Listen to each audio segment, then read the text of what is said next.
Hello बच्चों, मैं अर्पणा जैन। स्वागत है आपका हमारे यूट्यूब चैनल जैन क्लासेस में, जिसमें आज हम पढ़ेंगे 6th क्लास का फर्स्ट चैप्टर। ठीक है, हम शुरू कर रहे हैं 6th क्लास की संस्कृत। इसमें हम पढ़ रहे हैं फर्स्ट चैप्टर। एनसीईआरटी बुक दीपकम का हम फर्स्ट चैप्टर शुरू करेंगे। ठीक है, पहले दिया है प्रथमा पाठा, मतलब पहला पाठ, वयम वर्णमालाम पठामः। वयम मतलब क्या होता है? हम सब, है ना। देखो, जैसे आपने पढ़ा है ना, जैसे हम पढ़ते हैं ना, प्रथम पुरुष, मध्यम पुरुष और उत्तम पुरुष। ठीक है, संस्कृत में कितने पुरुष होते हैं? 3 पुरुष होते हैं। कितने लिंग होते हैं? 3 लिंग होते हैं। ठीक है, और वचन कितने होते हैं? 3 होते हैं। तो हम सबसे पहले पढ़ेंगे, अगर हम पुरुष की बात करें तो वयम मतलब हम सब, है ना। जैसे अहम के इसमें देखो, पहला रूप क्या चलेगा इसमें? प्रथम पुरुष में इसमें 3 वचन चलते हैं, एक वचन, द्विवचन, बहुवचन। तो हम पहले एक वचन की बात करें। जैसे हम हिंदी में पढ़ते हैं, इंग्लिश में पढ़ते हैं। हिंदी इंग्लिश में कितने वचन होते हैं? 2 नंबर्स होते हैं ना। नंबर्स हम जो पढ़ते हैं सिंगुलर प्लूरल्स। तो संस्कृत में कितने होते हैं? 3 होते हैं। ठीक है, 3 में पहला कौन सा होता है? एक वचन। जब हम किसी एक चीज की बात करते हैं तो वो एक वचन में आ जाता है। ठीक, उसी प्रकार जब हम 2 चीजों की बात करते हैं तो वो द्विवचन में आ जाता है, और 2 से अधिक कितनी भी हो सकती हैं तो वो किस में आता है? बहुवचन में। तो यहाँ पर हम जब बात कर रहे हैं तो हम पढ़ रहे हैं वयम मतलब हम सब। हम सब किस में आएंगे? बहुवचन में, क्योंकि हम बहुत सारे लोग हैं। ठीक है, तो हम क्या पढ़ेंगे उसको? वयम मतलब हम सब वर्णमालाम, वर्णमाला, पठामः पढ़ेंगे या पढ़ते हैं। ठीक है, तो इसमें क्या कहा? पहला चैप्टर कौन सा है? हम सब वर्णमाला पढ़ते हैं, पठामः। अब जिस प्रकार से इन्होंने, जैसे इज हिंदी में और इंग्लिश में क्या लगता है? इज और आर। ठीक है, अगर सिंगुलर पर्सन है तो इज लगता है, और प्लूरल्स होता है तो आर लग जाता है। इसी प्रकार संस्कृत में भी जिस प्रकार का यहाँ पर सब्जेक्ट होता है, उसी प्रकार से यहाँ पर भी वर्ब लगती है। ठीक है, तो ये हम जब पढ़ेंगे, आपको जब हम पढ़ाएंगे तो उसमें अपन लकार भी पढ़ेंगे। 6th क्लास को हमने लकार पढ़ाए हैं, आप उसमें देखिए, आपको समझ में आएगा। ठीक है, तो अभी ये क्या कह रहे हैं कि हम सब वर्णमाला को पढ़ते हैं। ठीक है, चलिए हम शुरू कर रहे हैं वर्णमाला। सबसे पहले संस्कृत कहाँ से शुरू कर रहे हैं? वर्णमाला से। ठीक है, कि अब इसमें कितने सारे स्वर होते हैं, कितने व्यंजन होते हैं, कितने इसमें अक्षर होते हैं, किसको क्या कहते हैं, ये सारी चीजें हम पढ़ेंगे अभी यहाँ पर। ठीक, पहला चैप्टर जो आपको दिया गया है 6th क्लास में संस्कृत में, पहला जो पेज उसका दिया गया है, उसमें ये आपको सारी चीजें बताई गई हैं। ठीक है, देखो सबसे पहले तो यहाँ पर देख लो, ये जो वर्णमाला दी हुई है, वर्णमाला मतलब इसमें कितने अक्षर हैं। ठीक है, वर्णमाला जो दी हुई है आपके चैप्टर के फर्स्ट चैप्टर के लेफ्ट साइड में जो वर्णमाला दी हुई है, वो हम पहले इस बार इसको देख लेते हैं। ठीक है, इसमें क्या दिया है? वर्णा। वर्णा मतलब वर्ण बताए हैं, किस प्रकार के वर्ण होते हैं इसमें। तो पहला कह रहे हैं जो होता है वो होते हैं स्वर। पहले वर्ण जो कहलाते हैं वो क्या कहलाते हैं? स्वर। स्वर मतलब क्या होते हैं? स्वर मतलब जो आप वॉवल्स पढ़ते हो ना इंग्लिश में, ए, ई, आई, ओ, यू, इनको क्या कहते हैं? वॉवल्स कहते हैं। ये इनको वॉवल्स ना कह के यहाँ पर इनको क्या कह दिया? स्वर। स्वर का मतलब होता है कि आपको इन शब्दों से मात्राएं बनानी है। ठीक है, एक अर्थ में हम क्या समझ सकते हैं कि ये जो स्वर दिए हैं इसमें क्या बनती है? मात्राएं बनती हैं। ठीक है ना, तो ये कह रहे हैं स्वर कितने प्रकार के होते हैं? 2 प्रकार के होते हैं।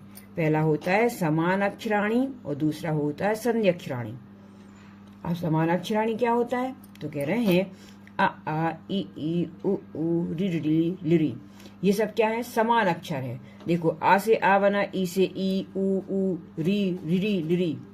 ठीक, तो ये क्या है? सब ये समान है, मतलब एक समान है। 2-2 के पैरा बना सकते हैं इसमें अपन को। एक ये बना लो, एक ये बना लो, एक ये बना लो, एक ये बना लो, एक ये लिरी। लिरी क्या होता है? हम जब व्यंजन पढ़ते हैं, स्वर पढ़ते हैं, तो उसमें जो लिरी शब्द होता है वो सिर्फ एक छोटा शब्द होता है, इसका बड़ा नहीं होता है ना। बाकी और ग्रामर अगर हम कभी पढ़ें तो इसका बड़ा भी होता है, मगर यहाँ पर हमको जो पढ़ना है तो क्यों कह रहे हैं इसका बड़ा रूप नहीं होता, इसका छोटा रूप होता है।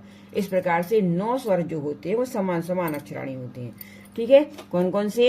आ, ई, उ री री और लिरी। ठीक, इसका बड़ा और इसका सिर्फ छोटा।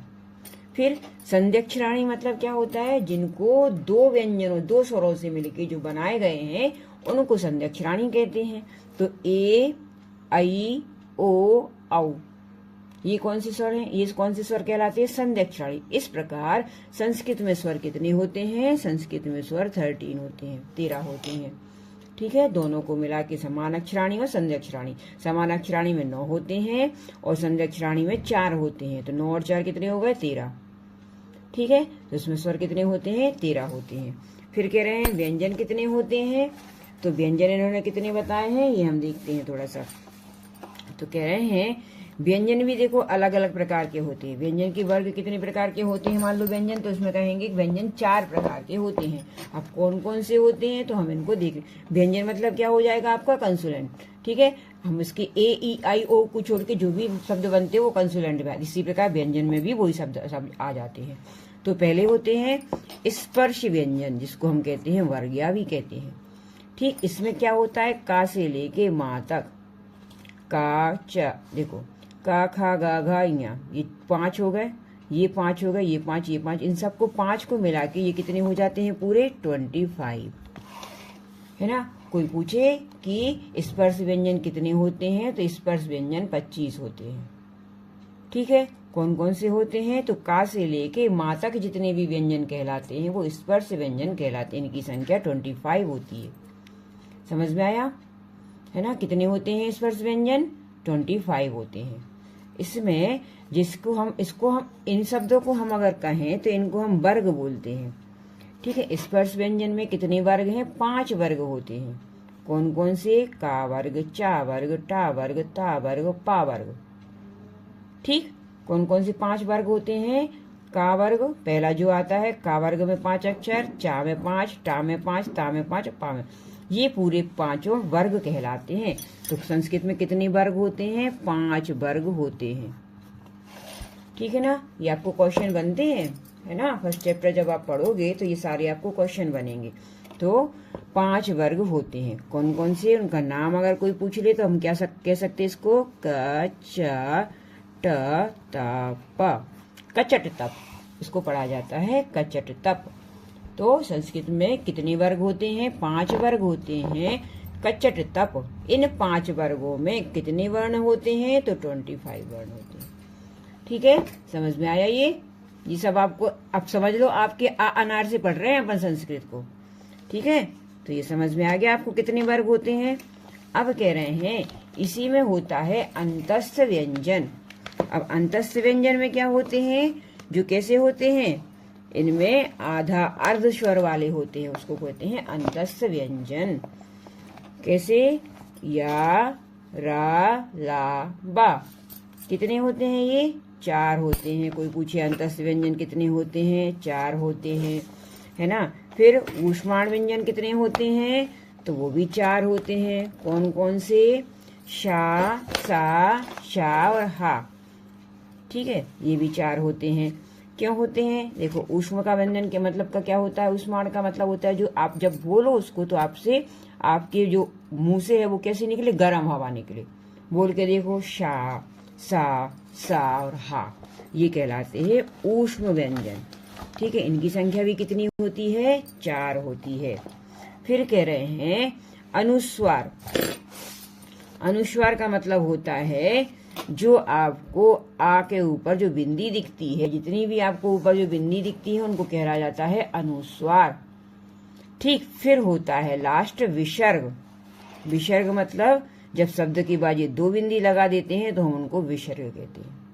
ठीक है, संस्कृत में विसर्ग का बहुत महत्व होता है। ठीक है ना, तो ये क्या हो जाएगा? विसर्ग मतलब आ। इस प्रकार से ये व्यंजन जो होती है, व्यंजन के कितने प्रकार होते हैं? 4 प्रकार होते हैं। स्पर्श व्यंजन, अंतस्थ व्यंजन, ऊष्म व्यंजन और अनुस्वार। ठीक है, इसको बोलते हैं अयोगबा। अयोगबा का मतलब होता है दोनों, अनुस्वार और विसर्ग दोनों। ठीक है, ये हमने पूरी वर्णमाला इसको पढ़ ली। अब इसमें हमको समझना है। ठीक, समझने के लिए हमको चैप्टर पढ़ना है। तो हम यहाँ शुरू करें। हमने चैप्टर पहला चैप्टर हमने क्या पढ़ा है? वयम वर्णमाला पठामः, हम सब वर्णमाला पढ़ते हैं। वर्णमाला को पढ़ते हैं या वर्णमाला पढ़ते हैं। ठीक है, चलो पहला है वर्णा द्विविधा भवन्ति स्वराः व्यंजनानि च। वर्णा, ये जितने भी वर्ण हैं ये कितने होते हैं? द्विविधा, 2 प्रकार के होते हैं। भवन्ति मतलब होते हैं। पहला स्वर, चा मतलब होता है और, स्वर और व्यंजन। चा का मतलब क्या निकलेगा यहाँ पे, और का मतलब क्या होता है, तो स्वर और व्यंजन दो प्रकार, क्योंकि इन्होंने दो प्रकार दिए, अब दो प्रकार को स्वर व्यंजन कह देते हैं, मगर उनको बताना पड़ा आपको अलग से कि स्वर और व्यंजन। ठीक है, पहले हम स्वर देखते हैं। तो पहला टॉपिक जो दिया है वो दिया है स्वरा।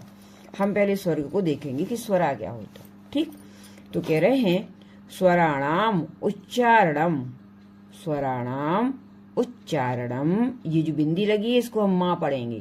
ठीक है, इसका मतलब यहाँ पे होता है कि यहाँ पे ऐसा माँ लिखा हुआ है, आधा माँ। इसका हलंत, इसमें देखो कोई भी व्यंजन में आप हलंत लगा दोगे तो वो आधा माना जाएगा। ठीक है, अभी हम आपको बताएंगे कि ये क्यों होता है। तो कह रहे हैं उच्चारणम, जैसे ये आधा माँ लिखा है ना, तो हमने क्या पढ़ा था, स्वराणाम, इसी प्रकार यहाँ पे लिखेंगे उच्चारणम स्वतंत्र रूपेण भवति, मतलब उच्चारण, स्वरों का जो उच्चारण है वो स्वतंत्र रूप से होता है। ठीक, भवती मतलब होता है और भवंती मतलब होता है होते हैं। ये सिंगुलर की बात करी है यहाँ पर, इन्होंने यहाँ पर प्लूरल्स की बात कर दी। ये एक वचन है और यहाँ पर ये बहुवचन है। ठीक है, तो इन्होंने क्या कहा कि स्वराणाम उच्चारणम स्वतंत्र रूपेण भवति, स्वरों का उच्चारण स्वतंत्र रूप से होता है, मतलब उसके लिए किसी हेल्प की जरूरत नहीं है। फिर स्वरा द्विविधा सन्ति, स्वरा द्विविधा सन्ति, स्वर भी दो प्रकार के होते हैं, जैसे समान अक्षराणी संध्य अक्षराणी चा, मतलब समान अक्षर वाले हमने कौन से पढ़े थे, अ आ इ ई उ ऊ रि री री, ये 9 स्वर जो होते हैं वो समान अक्षर वाले होते हैं। फिर संध्य अक्षराणी मतलब होते हैं जो हमने और स्वर पढ़े, ए ओ औ, ये सब संध्य अक्षराणी होते हैं। ठीक है, ये क्या हो गया, स्वरों के भेद हो गया। कितने प्रकार के स्वर होते हैं, 2 प्रकार के। इतना समझ गए ना हम, स्वर और व्यंजन क्या होते हैं। ठीक है, चलो एक बार और रिवाइज कर लेते हैं, हम इसी को देख लेते हैं। फिर से एक बार देख लो सारी चीजें। तो कह रहे हैं हम वर्णमाला को पढ़ रहे हैं, तो वर्ण 2 प्रकार के होते हैं, स्वर और व्यंजन। स्वर 2 प्रकार के होते हैं। स्वर कहते किसे हैं, तो कह रहे हैं स्वराणाम उच्चारणम स्वतंत्र रूपेण भवति, स्वरों का उच्चारण जो होता है वो स्वतंत्र रूप से होता है। फिर स्वर द्विविधा, 2 प्रकार के होते हैं, समान अक्षराणी और संध्य अक्षराणी। समान अक्षराणी में हम पढ़ते हैं आ ई उ ऊ री री। ठीक है, ये इसका बड़ा रूप नहीं होता इसमें। तो कह रहे हैं स्वर 2 प्रकार के, समान अक्षराणी कितने प्रकार के होते, समान अक्षराणी भी 2 प्रकार के होते। कौन कौन से, ह्रस्व और दीर्घ। ठीक है, ह्रस्व मतलब क्या होता है, 2 प्रकार के। देखो हम इसको पढ़ते ना, आपने पढ़ा होगा ना, छोटा आ बड़ा आ, छोटी ई बड़ी ई, छोटा ऊ बड़ा ऊ, छोटा री बड़ा री और छोटा लरी। ठीक, तो ह्रस्व का मतलब होता है कि हम इसको छोटे रूप में पढ़ते हैं। तो ह्रस्व और दीर्घ हमेशा आएगा, इसलिए आपको याद रखना है। ह्रस्व मतलब छोटा और दीर्घ मतलब बड़ा। ठीक है, चलो अब हम देखते हैं कि जो समान अक्षराणी को समान अक्षराणी क्यों कहा जाता है, क्योंकि ये एक समान होते हैं। ठीक है, आ का जोड़ा होता है, ऐसे ई का होता है, तो इन्हीं को हम बोलते हैं क्या, संध्य अक्षराणी, जो कि कितने होते, समान अक्षराणी जो कि कितने होते हैं, 9 होते हैं।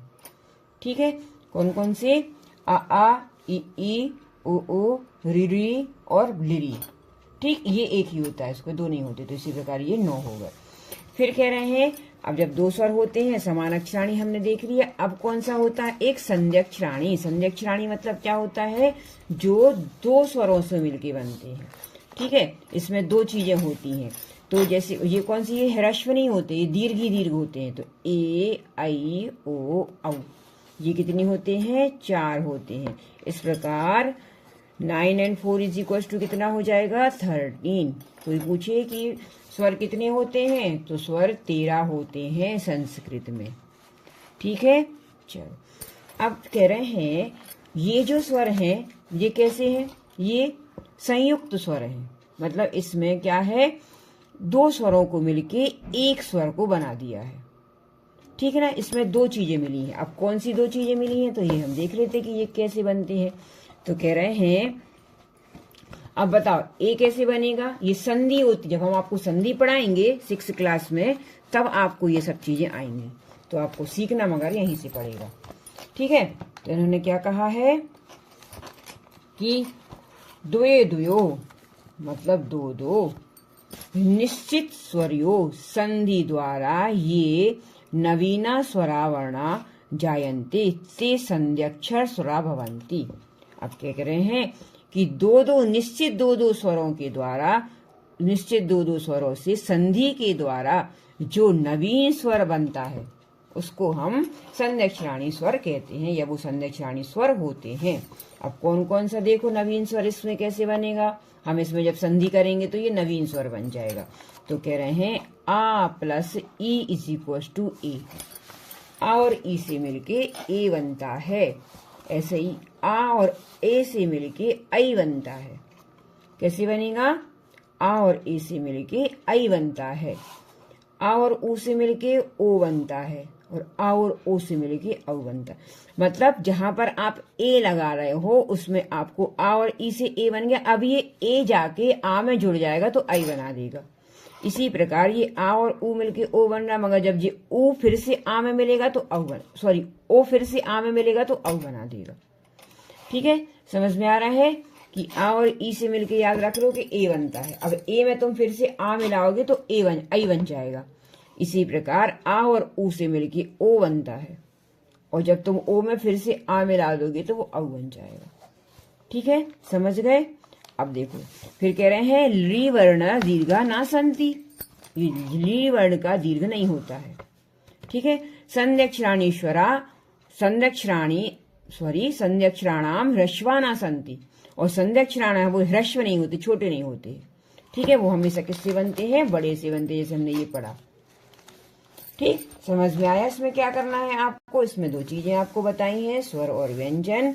स्वर और व्यंजन में आपको बताया है कि स्वर कितने प्रकार के होते हैं और व्यंजन क्या कहलाते हैं।